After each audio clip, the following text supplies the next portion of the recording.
भजन होई तो खास दास हो आवो अरे करुणा निधान के कहिया दर्शन करब भगवान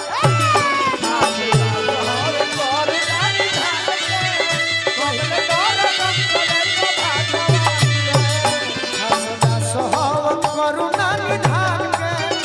कबल दर्शन करब भगवान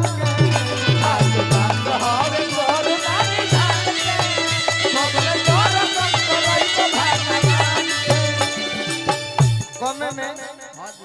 आज के पूरा भोजपुरी में कोनो जिला होके ढेर भजन गइबो तो मन में गाड़ियो सुनबो बात सही बात नहीं ढेर भजन गइबो मार्केट बिगड़े लगी ऐसे कमे समय में हनुमान जी कैसे होता कि परिवार पर हनुमान जी के दया कृपा बन रहो संगे संगे सब कलाकारों को बन रहो श्रोतो भगवान को बन रहो हनुमान जी कैसन कृपा बा बुद्धिहीन तनु जानी के सुमिरो पवन कुमार बल बुद्धि विद्या देहु मोहि हरहु कलेश विकार सब एके बार में मिल जाए सरस्वती जी से मंगवा तो खाली विद्या मिली लक्ष्मी जी से धन मिली ताकि हनुमान जी से देवता के सब मिल जाए यही से गावे के पड़ी खास दास हो करुणा निधान के कहिया दर्शन करब भगवान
धावल गिरी लेके अइल जइसे गेना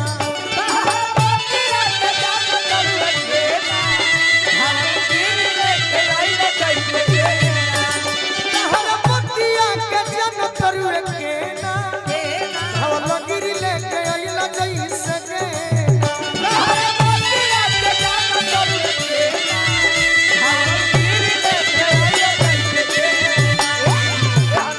कहे खातिर तो बहुत कुछ कहे बाकी अंत समय में तहरा बिना नहीं खे गोलुओ के मान के कितना हरा अरे बिना नहीं खे गोलुओ के मान के कबले दर्शन करब भगवान